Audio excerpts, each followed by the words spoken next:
प्रार्थना के बाद भी भगवान नहीं सुन रहे। एक सेठ के घर के बाहर एक साधु महाराज खड़े होकर प्रार्थना कर रहे थे और बदले में खाने को रोटी मांग रहे थे। सेठानी काफी देर से उसको कह रही थी कि आ रही हूँ। रोटी हाथ में थी पर फिर भी कह रही थी रुको आ रही हूँ। साधु ईश्वर से प्रार्थना कर रहे थे और रोटी मांग रहे थे। सेठ यह सब देख रहा था पर समझ नहीं पा रहा था। आखिर सेठानी से बोला, रोटी हाथ में लेकर खड़ी हो, वह बाहर मांग रहे हैं, उन्हें कह रही हो आ रही हूँ, तो उन्हें रोटी क्यों नहीं दे रही हो? सेठानी बोली, हाँ रोटी दूंगी, पर मुझे उनकी प्रार्थना अच्छी लग रही है।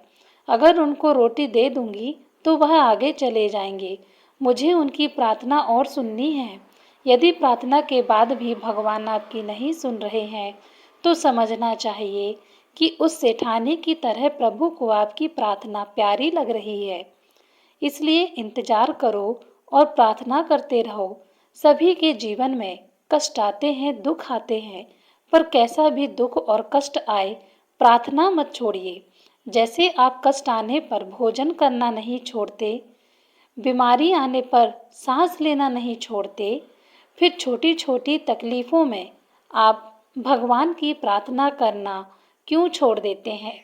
अपने जीवन में कभी दो चीज़ों को मत छोड़ना।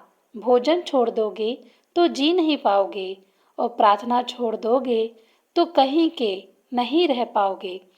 सही मायने में जिंदगी के लिए प्रार्थना और भोजन दोनों ही आवश्यक हैं। बड़े से बड़े दुख और कष्ट में यदि हम भगवान को याद करते हैं, उनसे प्रार्थना करते हैं, तो हमें आत्मबल, उम्मीद और आत्मिक शांति मिलती है। कभी भी हमारी प्रार्थना खाली नहीं जाती। भगवान सुनते सभी की हैं।